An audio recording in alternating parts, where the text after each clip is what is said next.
This morning, we're going to talk about Jesus' commands in the Sermon on the Mount to love people. And not just to love people it's easy for us to love, but to love people, in fact, even the people that it's difficult for us to love.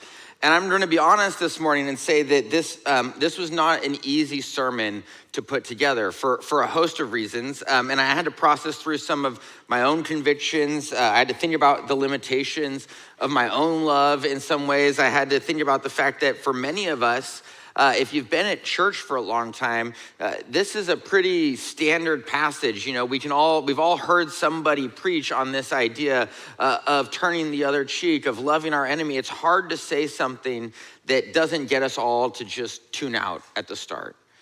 And so this morning, I want us to spend some time together thinking about how do we love people well? How do we love people the way that the little flowers that we've talked about would? How do we love people in the midst of our everyday, ordinary, common lives?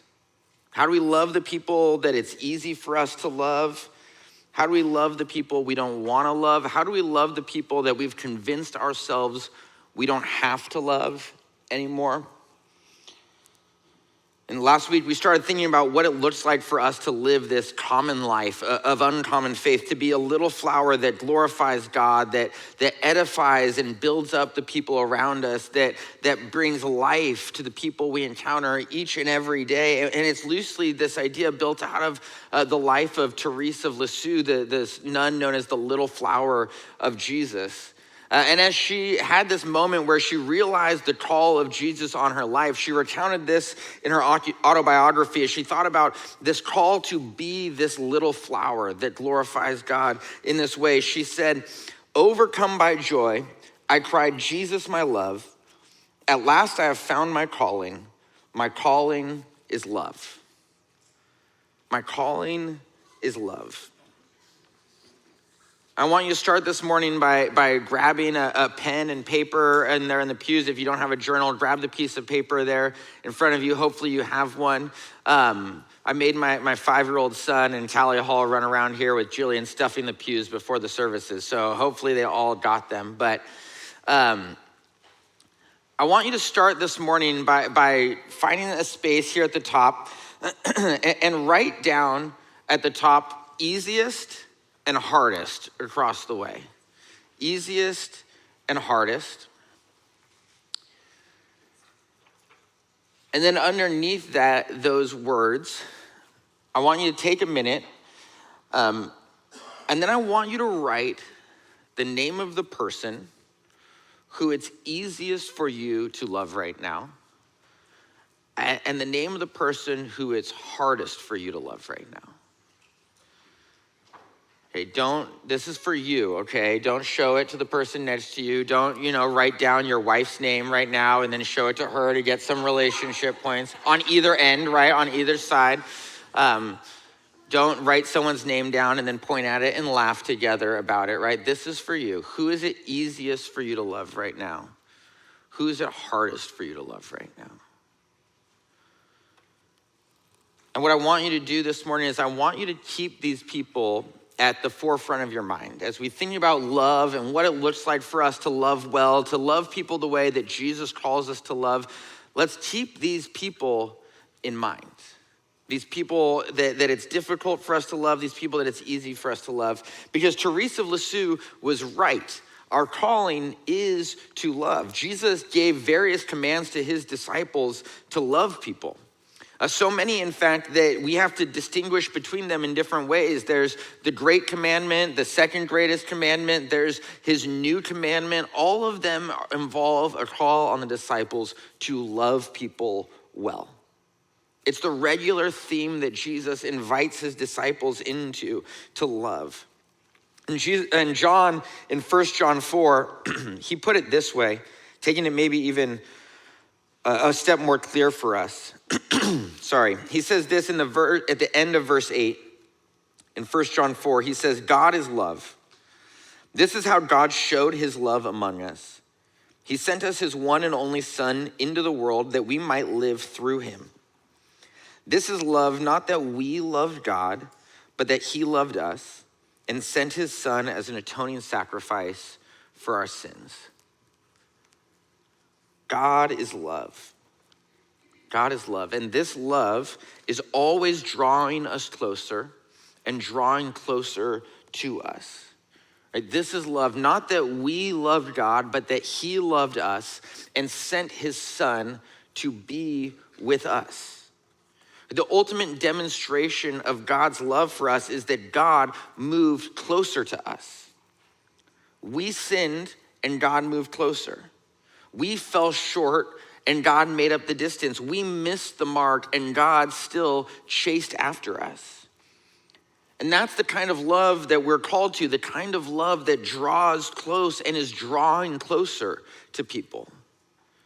Whether it's in our relationship with God or our relationships with one another, anytime we find ourselves in conflict, whether it's sin or falling short of the glory of God or missing the mark that God has set for us, whether it's a relational conflict, a fight with our significant other, a snappy conversation with our boss, all of these conflicts create ruptures in our relationships, in our connections.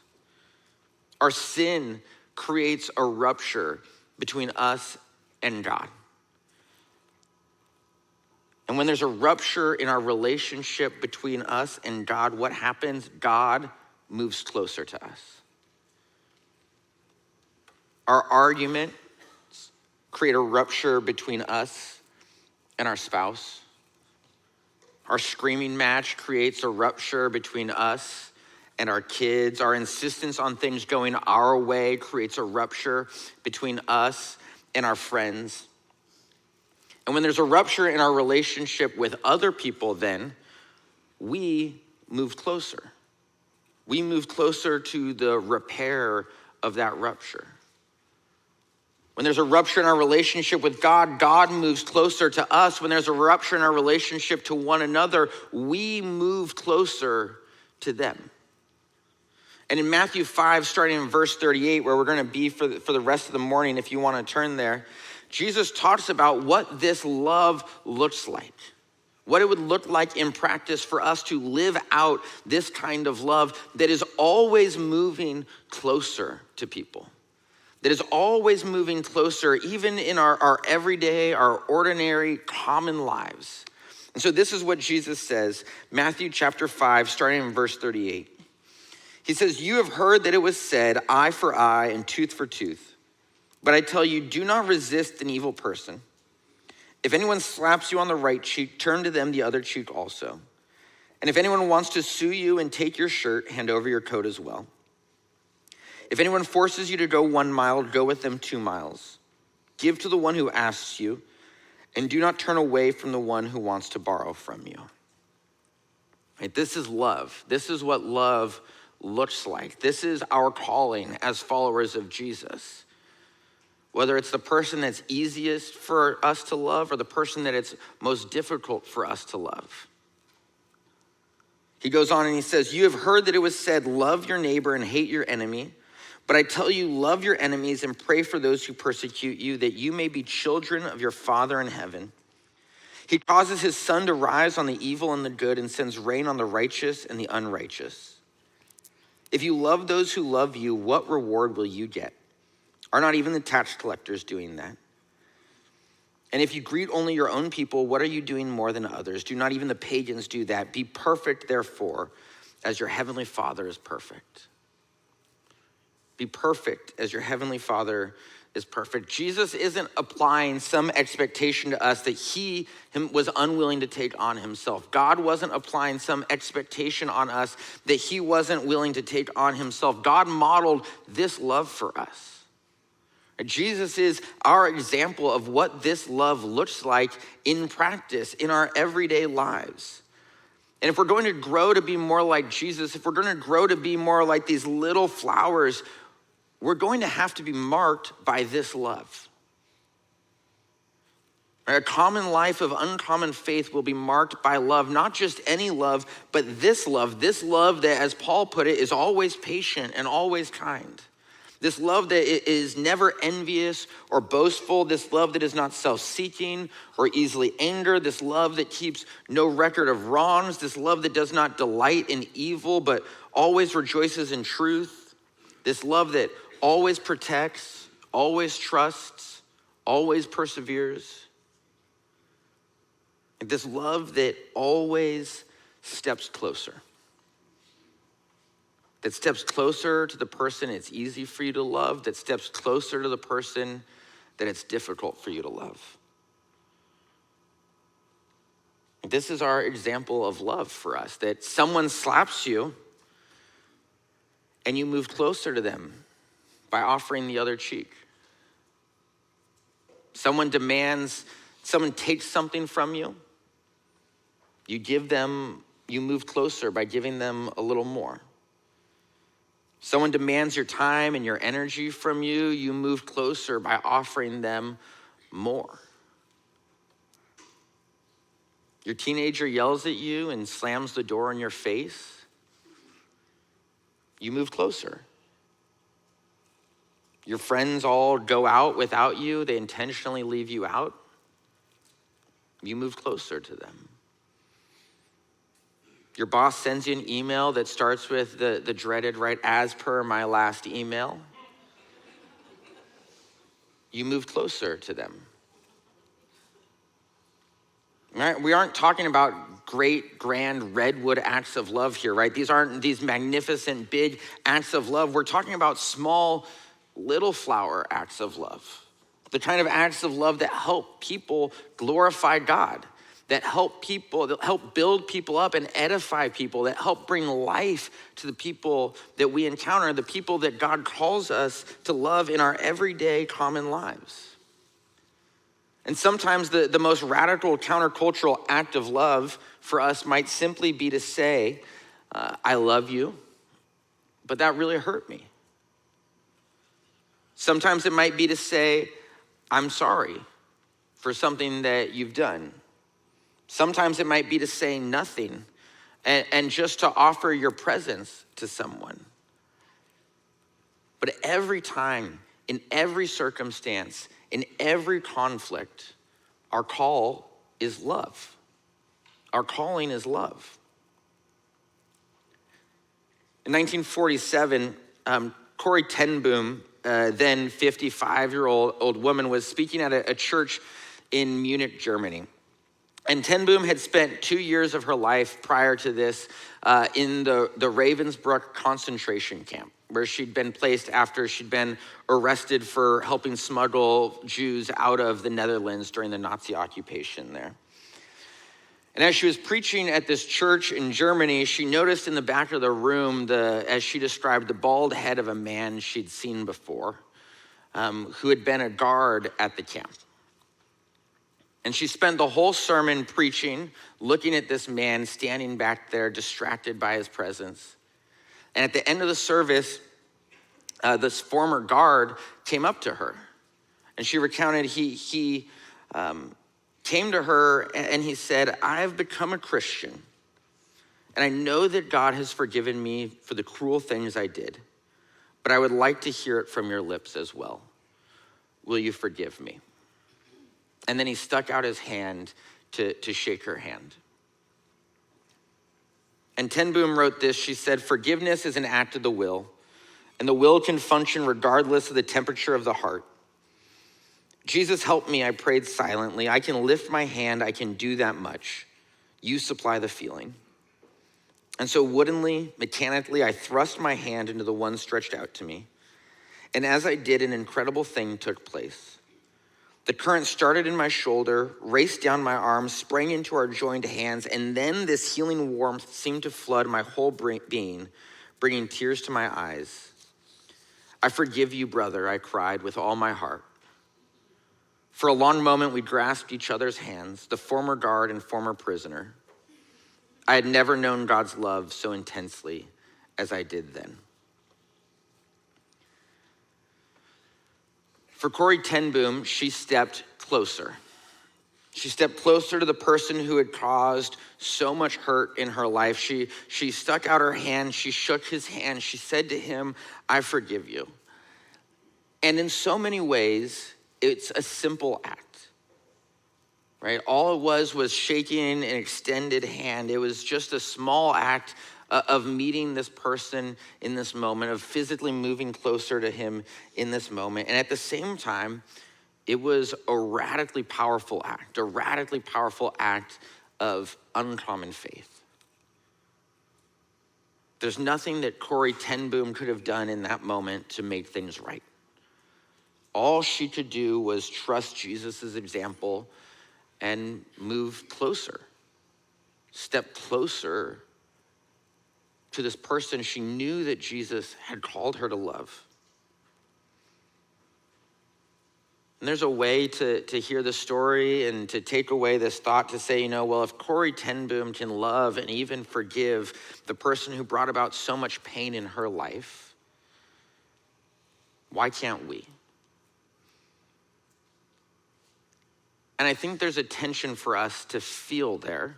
There's a tension for us to live in there, to feel the burden a little bit of, okay, if that person who spent 2 years in this man's care in a concentration camp, who spent 2 years in this man's care in a camp where her sister died, where she was released based on, it turned out, a clerical error just days before she was scheduled to be executed.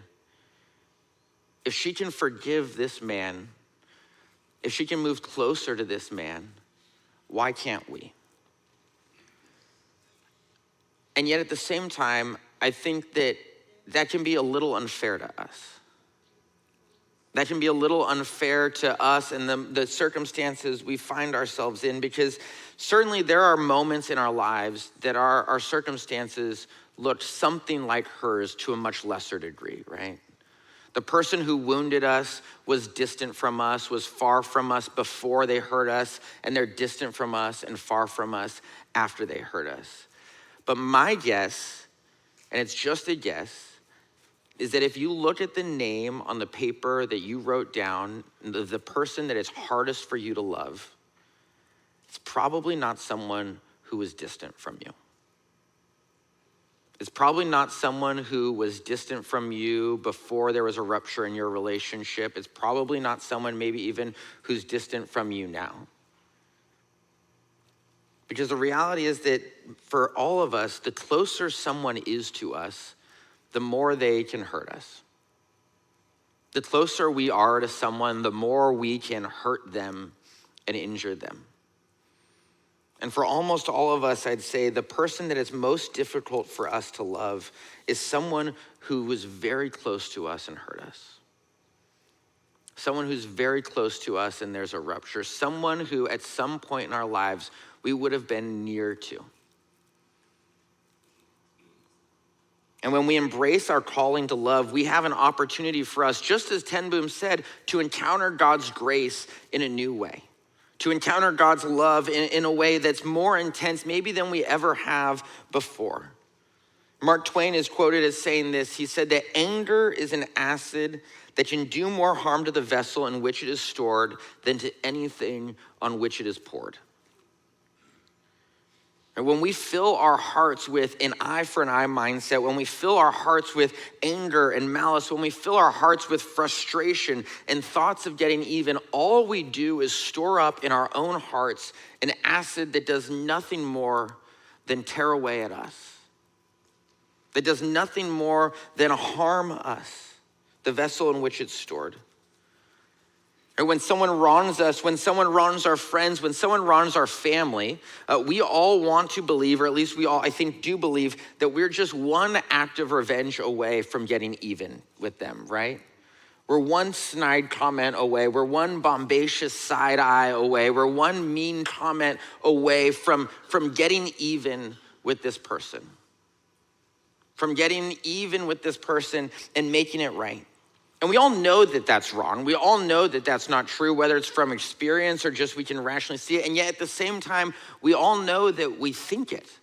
I think we all at least have the thought in our mind. Just this past week, I heard from a friend about her middle school daughter being bullied by someone, another girl at her school. And boy, let me tell you, I have never been so quick to consider getting into a verbal altercation with a middle schooler before in my life, right? Because obviously what this situation needs is me as a 29-year-old man getting involved in the relational conflicts of these 12-year-olds. And yet at some level, I can convince myself that, if I just said one thing, if I just made one mean comment to her, then she would lay off, right? That acid in my heart isn't really going to hurt my friend's bully. That acid in your heart isn't going to hurt your dad. That acid isn't going to hurt your husband. It isn't going to hurt your boss or your teacher or your friend, at least not as much as you probably want it to. But it will absolutely hurt you. It will undoubtedly hurt you. Turning the other cheek, offering the coat, walking the extra mile is all aimed at you getting the acid out of your heart, of you getting this acid out of your heart. It's about your heart transformation. That might not mean that there's a real practical change in your relationship with that person right now. It might not mean that there's a real practical change in your relationship with that person ever, maybe. But it does mean that there will be a real change in your heart. Every Sunday when I preach, I start the morning by taking some time in prayer, usually in the back of the room here. And I draw a heart on the last page of my piece of paper here because I'm an artist, okay? And so I draw this heart and I sit there and I pray to God and I write down outside of it all the things in my heart that I want God to take out of it before I preach. All the burdens, all the things that are in my heart that I realize I need God to help me to take these out this morning. Maybe it's my selfish desires, maybe my frustration with a friend or a family member, maybe it's my anger about a circumstance I find myself in. And I sit in the pew back there while the band is rehearsing, and I ask God to help me get those things out of my heart. It's a moment for me to stop and to forgive. It's a moment for me sometimes to realize I need to ask for forgiveness from someone. It's a moment for me to do the work of digging into my heart and pulling out the things that more than anything else are hurting me. And I'm better for it, I think. It's not that my preaching is better for it. It's not that the Sunday service is better for it. It's that I'm better for it. It has an impact on my life, right? It's a moment for me to decide that I have a moment every week to open my heart, to let God operate on my heart.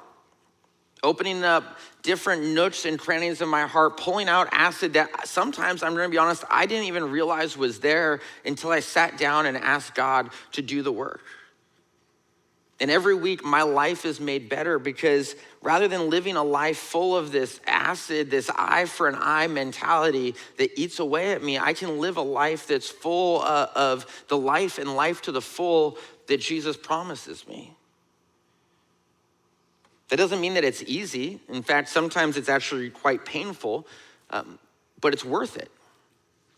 It's worth it for you, I think, and it's worth it for the people you encounter, the people on your 8 to 15.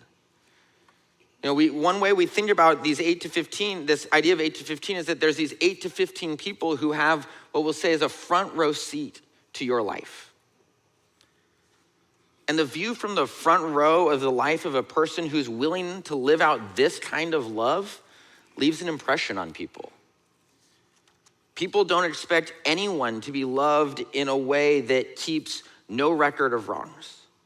People don't expect anyone to be loved in a way that isn't constantly trying to make things even. People don't expect anyone to be loved in a way that lets go of the acid in your own heart rather than trying to pour it out on someone else. And if you want to be a little flower to your 8 to 15, I think there's nothing more effective you can do than to love people this way. To love your neighbor, to love your enemy, to love your 8 to 15. Because it seems absurd to people to love people like this? Who would turn the other cheek? Who would give the other coat? Who would walk the extra mile? Only someone who can say they found something more important than in Jesus. They found something more important than all of those things in Jesus. We can talk about evangelism strategies. We can talk about, how to lead people through the sinner's prayer. We can talk about going to the mall and asking random people, do you know where you will go when you die type things. We can talk about all those things. And yet I think the most effective testimony each and every one of us can have to the people in our lives is whether we live out this life of love or not. The most effective way for us to show people what God is like is to live out this kind of love, to give them an opportunity to see you have ruptures in your life, and yet you work to repair those things. To have conflict in your life and to work to repair those things, to have challenges in your life, and yet in those things to work to love the people in those moments. For your kids and your friends and your coworkers and your parents and your siblings and your students and your teachers and your coaches and everyone in your life to see you live this out. Nothing else is more shocking. Nothing else is more countercultural. Nothing else is more available to us. Because if we're being honest, we all have ruptures in our lives. We have arguments with our kids. We have unresolved conflict with our spouses. We have angry text messages with our friends. We have short-tempered responses to our bosses. We have broken relationships with our parents. We have hurt and wounding from the people we trust. And in each of those ruptures, our calling is love. Our calling is to move closer. To move closer to restore our hearts, to move closer to show God's light to our 8 to 15, to move closer to allow people to experience the love that God has for us and for them. Whether that rupture is with the person who you said it's easiest for you to love, or the person you said it's hardest for you to love. Again, at the end in verse 43 in Matthew 5, Jesus says, you have heard that it was said, love your neighbor and hate your enemy. But I tell you, love your enemies and pray for those who persecute you, that you may be children of your Father in heaven. That you may be children of your Father in heaven. Love your enemy, pray for those who persecute you. We can't just love the people that it's easy for us to love. We have to be people who love people even when it's hard for us to love them. We can't just move closer to people when it's easy for us to move closer to them. We have to move closer to the people even when it's hard. And lucky for us, I think Jesus gave us a first step, which is prayer here, right? He says pray for those who persecute you. Prayer is this moment. It's an opportunity for us to live out our calling to love in an everyday way. In a common, everyday way, our calling to move closer in a small way. And this morning, I want to invite you to start that now. And so what we're going to do is I'm going to give you a couple minutes in a second, but I want you to grab that paper that you wrote on, hopefully, with the two names. And I want you to start by writing out a prayer for each of those people. Write out a prayer for the person who it's easiest for you to love. Write out a prayer for the person that it's hardest for you to love. I'd recommend starting with the person that it's easiest, But take about a minute or so and let this kind of just flow out of where you're at right now. Pray for that person. Allow it be a moment to draw closer to God, to draw closer to them. So you've got about a minute for this first one.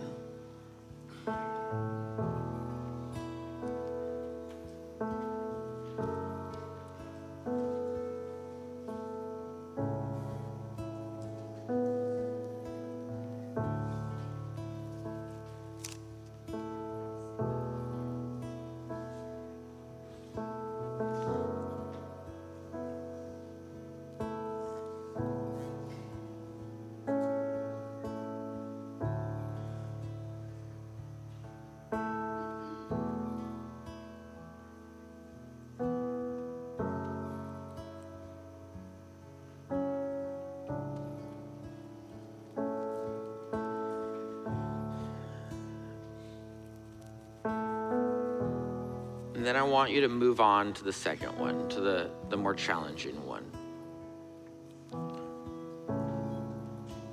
And I want to invite you to take some time to write a prayer for the person that right now it's hardest for you to love.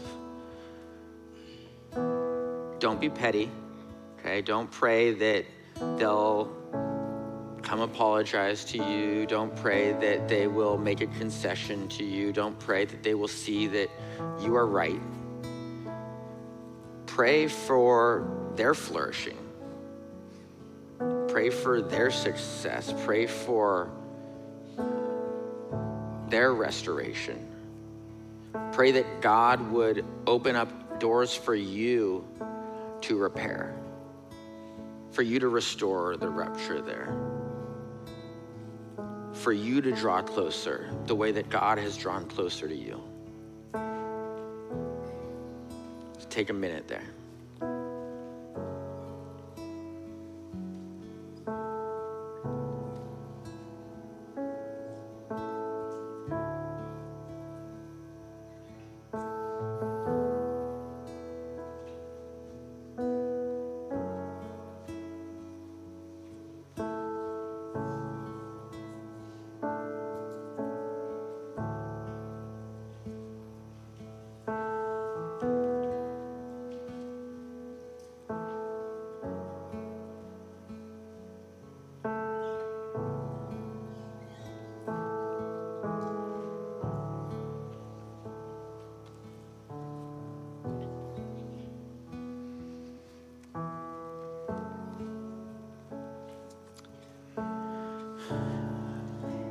You don't have to stop writing on either of them, but in a moment we're going to continue in worship together. I want to invite you to be reminded of the truth that God is love.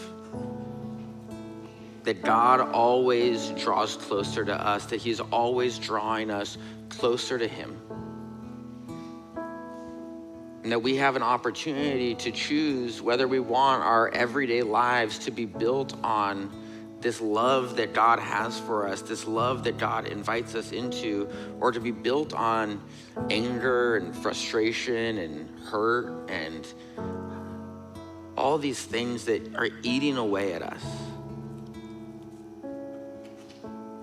We have an opportunity to love people the way that God calls us to love them, to take those things out of our heart and to build our life on the love that God offers us, the life that God offers us. So I'd invite you, you can keep writing if you need to. You can set it aside and come back to it later. But this week, think about how can you always be drawing closer? How can you always be loving, always be moving closer the way that God calls you to?